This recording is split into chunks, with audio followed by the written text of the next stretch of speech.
Boss, ayun yung itsura ng sasakyan mo. Oh. So, ano ba to? Ikaw lang, first owner ka ba nito o nabili mo lang? Ayan oh. Oh. Oh, ayan oh, puro sludge na siya. So, baka sa palagay ko, 2 taon tong hindi na change oil. Ayan oh.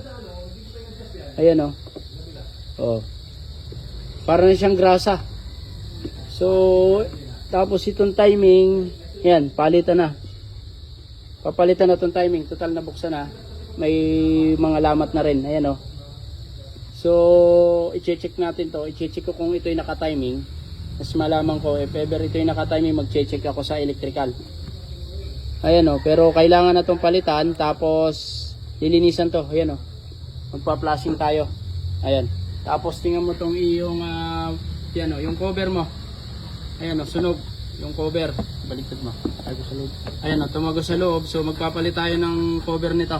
Marupok yan. Marupok na to. Papalitan din natin yan. Yung special, yung oil nito. Talagang matindi yung oil nito. Puro sludge na.